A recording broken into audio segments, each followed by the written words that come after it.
Hello बच्चों, जय हिंद। आप सभी को जय हिंद। प्यारे बच्चों, आज के वीडियो में हम ला रहे हैं, बहुत सारे बच्चों ने कमेंट्स किया था, जैसे अमरीश थे, संदीप थे, ऐसे बहुत सारे बच्चों ने कमेंट किया था कि सर CISI के ऊपर वीडियो बनाया जाए। तो आज का ये वीडियो बेसिकली हम बनाने चल रहे हैं सिंपल और कंपाउंड इंटरेस्ट के ऊपर। और प्यारे बच्चों, जैसा नाम है इंटरेस्ट, वैसा ही कुछ होने वाला है। आज के इस वीडियो में आपको जो क्वेश्चंस मिलेंगे बहुत ही डिफरेंट लेवल के मिलेंगे। क्वेश्चंस आप देखिएगा बच्चों, सारे क्वेश्चंस हमने सीजल टायर फर्स्ट और टायर सेकंड के रखे हैं। इट मीन्स जो बच्चे SI की तैयारी कर रहे हैं उनके लिए बहुत हेल्पफुल वीडियो होने वाला है। लेकिन पहले 5 मिनट हम कुछ बेसिक कॉन्सेप्ट्स की बात करेंगे, ताकि कॉन्सेप्ट्स क्लियर रहे। तो बच्चों, हम आपको ये समझा पाएँ कि वाकई में CISI के क्वेश्चंस को हम कितने कम टाइम में कर पाते हैं। तो चलो बात करते हैं आज इंटरेस्ट की। इसमें हम सबसे पहले समझेंगे सिंपल और कंपाउंड। बच्चों, अगर हम बात करें सिंपल इंटरेस्ट की, तो सिंपल इंटरेस्ट साधारण ब्याज जो होता है, जो हमें प्रथम वर्ष मिलता है, जो हमें पहले साल मिलेगा, वही हमें हर साल मिलता रहेगा। यानी अगर पहले साल हमें 100 रुपया मिला तो दूसरे साल भी 100 ही मिलेगा, तीसरे साल भी 100 मिलेगा, आगे भी 100 ही मिलता रहेगा। ये होता है हमारा साधारण ब्याज। यानी जो हमें प्रथम वर्ष ब्याज मिल गया वही हमें प्रत्येक वर्ष मिलता रहेगा। जबकि चक्रवृद्धि ब्याज में ऐसा नहीं होता है। चक्रवृद्धि ब्याज में बच्चों, जो हमें पहले साल ब्याज मिलेगा, दूसरे साल उस ब्याज के ऊपर ब्याज मिलेगा। यानी उस मूलधन पे हमें तो ब्याज मिलेगा ही मिलेगा, लेकिन जो हमें ब्याज मिला था पहले साल, उसके ऊपर भी ब्याज मिलेगा। प्यारे बच्चों, ब्याज के ऊपर ब्याज, इसी को हम लोग कहते हैं चक्रवृद्धि ब्याज। अब अगर हम बात करें पहले साल के इंटरेस्ट की, तो पहले साल का जो ब्याज होता है ना, वो चाहे SI हो या CI हो, दोनों इक्वल होता है। बातें इनकी और भी डिटेल्स में क्लियर हो जाएंगी जब आप कुछ पॉइंट्स को ध्यान दोगे। अभी बच्चों, अभी हम जैसे इस चैप्टर में कुछ वर्ड्स यूज होते हैं, सबसे पहले उन वर्ड्स का मतलब समझ लेते हैं, क्योंकि शब्दों का मतलब समझ में आ जाएगा तो क्वेश्चन का मतलब समझ पाएंगे, क्वेश्चन का मतलब समझ पाएंगे तो क्वेश्चन को डिज़ाइन और सॉल्व कर पाएंगे अच्छे से। तो बच्चों, जैसे सबसे पहला वर्ड यहाँ पर आता है प्रिंसिपल। आप सभी को पता है, इसे आप लोग P से डिनोट करते हैं, जिसे हम लोग हिंदी में मूलधन कहते हैं। अगर हम मूलधन की बात करें तो मूलधन क्या होता है? जो भी पैसा अपने पास है, अपने पास जितना भी पैसा है, इनफैक्ट मेरे पॉकेट में जो भी पैसा पड़ा है, मान लो मेरे पॉकेट में 1000 है, जो कि है नहीं। अगर मान लेते हैं कि मेरे पॉकेट में 1000 है बच्चों, और यही मेरा मूलधन है, क्योंकि जो भी मेरे पास पैसा है वही मेरा प्रिंसिपल है। इनफैक्ट हम लोग कहते भी है, यार यही जो कुछ है यही मेरा मूलधन है। तो हमारे पास जो भी पैसा पड़ा है वही मेरा मूलधन है, और इस पैसे को जब तक हम इन्वेस्ट नहीं करेंगे तब तक हमें इंटरेस्ट नहीं मिलेगा। अब इन्वेस्ट करने के तरीके कई हो सकते हैं। हो सकता है आपने बैंक में जमा किया या किसी फ्रेंड को उधार दे दिया। मान लो कि हमने इस पैसे को बैंक में जमा किया। जब बच्चों हम इस पैसे को बैंक में जमा करेंगे तो कुछ ना कुछ टाइम पीरियड के लिए जमा करेंगे, कुछ ना कुछ समय के लिए जमा करेंगे, 1 साल 2 साल 3 साल, है ना। एज एग्जांपल मैंने मान लिया कि इस पैसे को हमने 2 साल के लिए बैंक में जमा किया, या 1 साल ले लेते हैं अभी एग्जाम्पल समझने के लिए, वर्डों का मतलब समझना है। 1 साल के लिए हमने इसे जमा किया, तो बैंक ने कहा कि भाई अगर आप हमारे यहाँ इस पैसे को 1 साल के लिए जमा करोगे तो हम आपको 10% रेट ऑफ इंटरेस्ट देंगे। हमने कहा ठीक है, तो 10% ब्याज की दर पे बच्चों हमने इस पैसे को अपना बैंक में जमा कर दिया। अब 10% के हिसाब से 1000 का जो बच्चों 10% निकला, जब हमने देखा कि 1000 का 10% क्या होगा, तो पता चला कि 1000 का 10% 100 होता है। तो इट मीन्स बच्चों, अगर इस पैसे को हम बैंक में जमा करते हैं तो बैंक हमें इस पैसे पे 10% ब्याज देगा 1 साल का। तो 1 साल का जो 10% होगा वो 100 रुपया होगा। इसी पैसे को बच्चों हम लोग कहते हैं ब्याज, और ये ब्याज है तो इसको इंग्लिश में हम लोग इंटरेस्ट कहते हैं। अब अगर बात करें कैसा ब्याज है, तो बच्चों ये पहले साल का ब्याज है, और पहले साल का ब्याज चाहे वो SI हो वो चाहे CI हो बच्चों, दोनों बराबर होता है। पहले साल का हमारा ब्याज जो होता है वो इक्वल होता है, चाहे CI हो या SI हो। अब बच्चों, ये जो ब्याज मिला किस पे मिला? ये ब्याज हमें प्रिंसिपल पे मिला। तो एक बात और क्लियर हो गई, ब्याज हमेशा मूलधन पे मिलता है, ब्याज हमेशा मूलधन पे मिलता है। जब हम 1 साल बाद बैंक के पास अपना पैसा वापस लेने जाते हैं तो बैंक हमें पैसे के रूप में 1100 रुपये रिटर्न करता है। कितना? 1100 रुपये। प्यारे बच्चों, बैंक ने जो हमें पैसा लौटाया है ना, इसी पैसे को हम लोग कहते हैं मिश्रधन। क्या कहते हैं? मिश्रधन, और इंग्लिश में हम लोग इसे अमाउंट कहते हैं। प्यारे बच्चों, अब एक बात ध्यान देना, इसी पैसे को हम लोग अमाउंट यानी इसी पैसे को हम लोग मिश्रधन कहते हैं।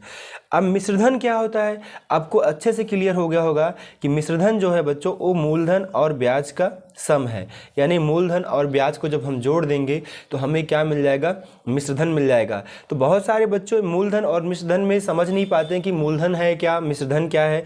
तो कोई पैसा बच्चों अगर बोलता है कि इतने वर्षों में इतना हो गया, इट मीन्स कि वो पैसा कुछ कम था लेकिन इतने सालों में इतना हो गया, तो यानी इतने सालों का उस पर ब्याज लगा, इतने सालों का ब्याज लगा तभी वो पैसा इतने से इतना हो गया। तो हमारा क्या हो गया, अमाउंट हो गया। जो पैसा आप इन्वेस्ट करते हो आपका प्रिंसिपल होता है। छोटा सा एग्जाम्पल समझेंगे बच्चों, जहाँ CISI के कॉन्सेप्ट को क्लियर कर पाएंगे और फिर हम उसी कॉन्सेप्ट पे क्वेश्चंस को लगाएंगे। तो चलो इस पेज का यूज़ कर लेते हैं ताकि हम आपको अच्छे से समझा पाएँ। जैसे मान लो बच्चों हमारे पास 1000 रुपये है, हमने इस पैसे को कहीं इन्वेस्ट किया।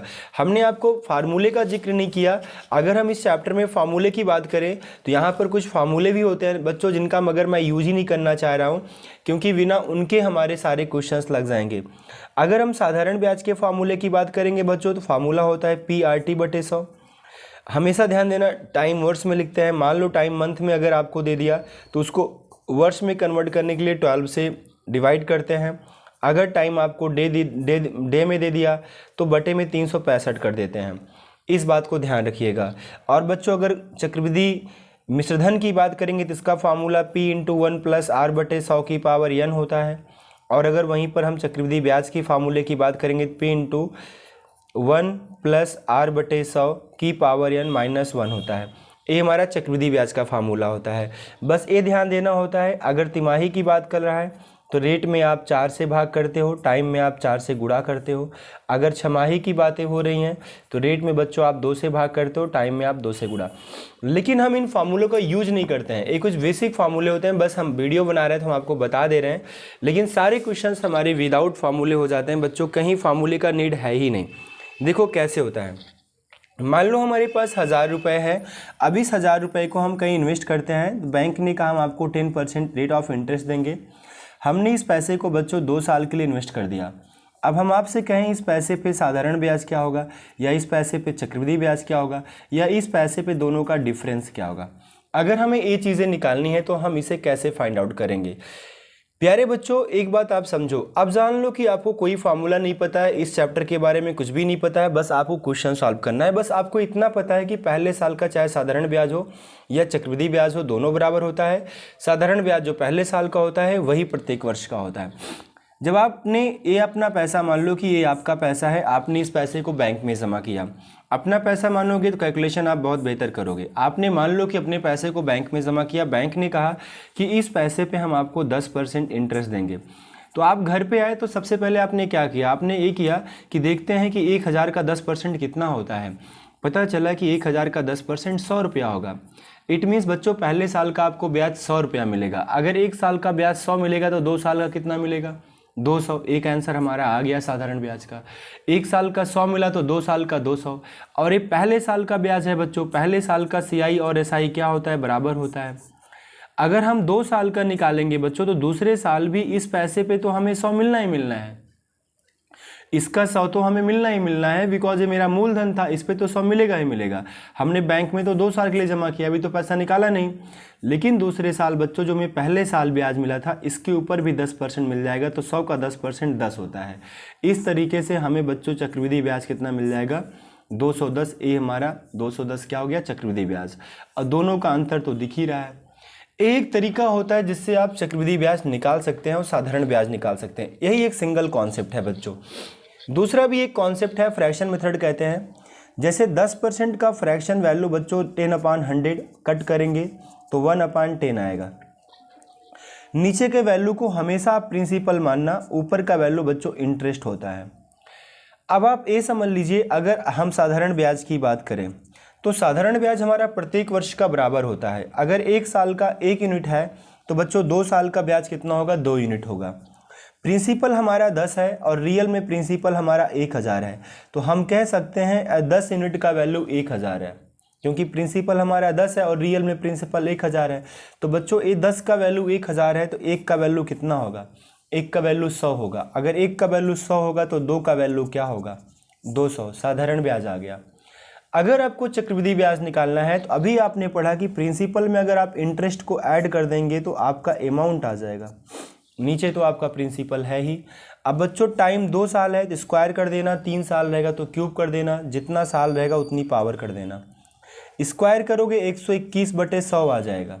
दोनों का डिफरेंस ही बच्चों, क्योंकि ये अमाउंट है, ये अपना प्रिंसिपल है, दोनों का डिफरेंस ही हमारा चक्रवृद्धि ब्याज होगा।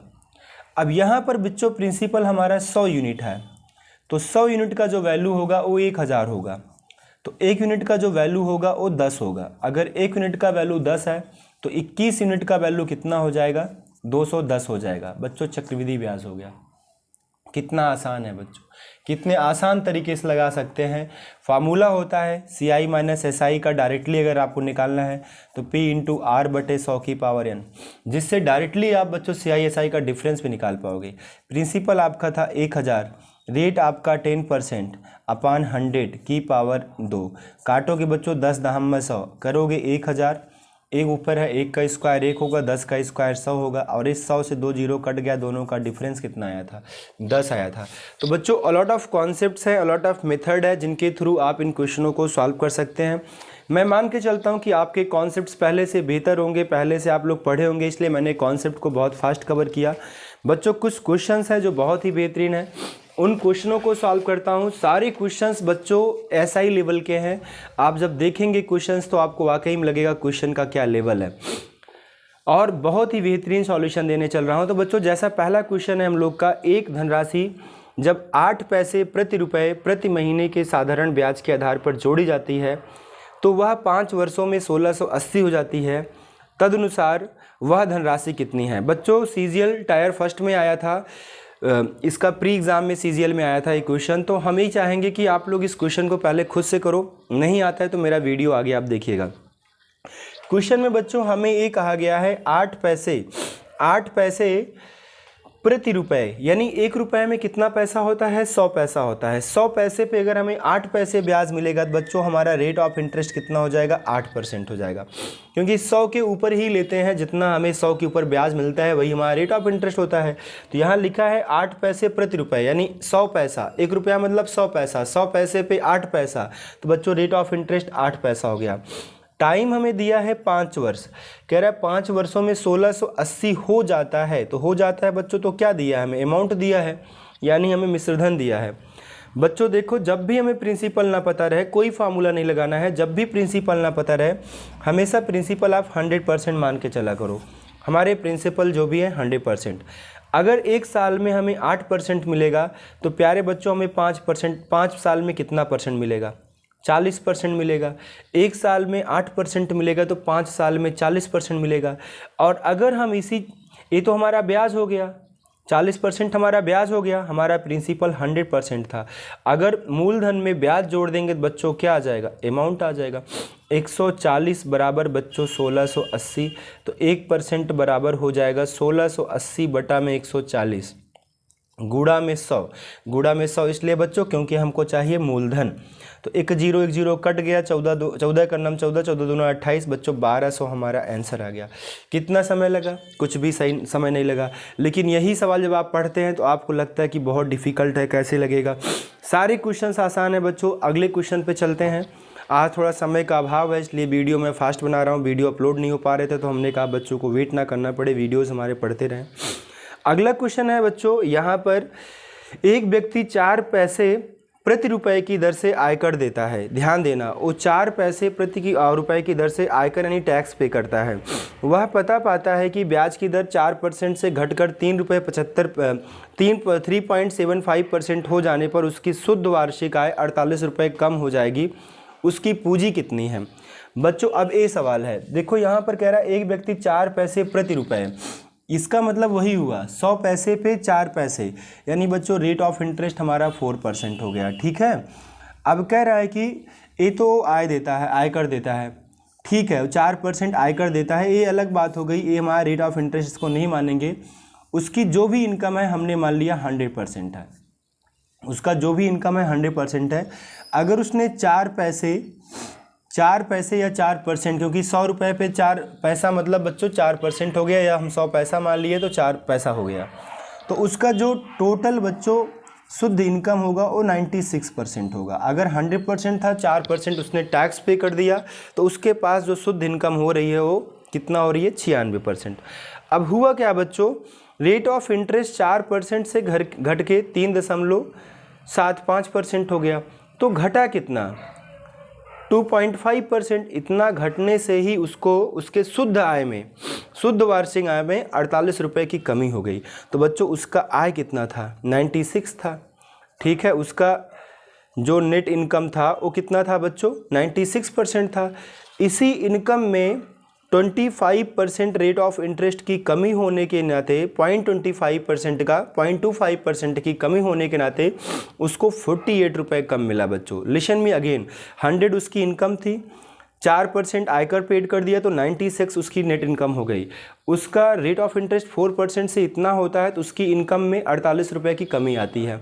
तो हम देख पाते हैं 0.25% की कमी होती है उसके नेट इनकम में, तो उसको 48 रुपये पहले की तुलना में कम मिलता है। तो ये जो कमी आई बच्चों, एक कमी आई रेट में, इसीलिए उसको 48 का डिफरेंस क्रिएट हुआ। तो हम डायरेक्टली 4% ना निकाल के अभी हम करते हैं सवाल को तो ऐसे करते हैं 96 का 4%, ठीक है, और फिर बच्चों करते हैं 96 का 3.7%।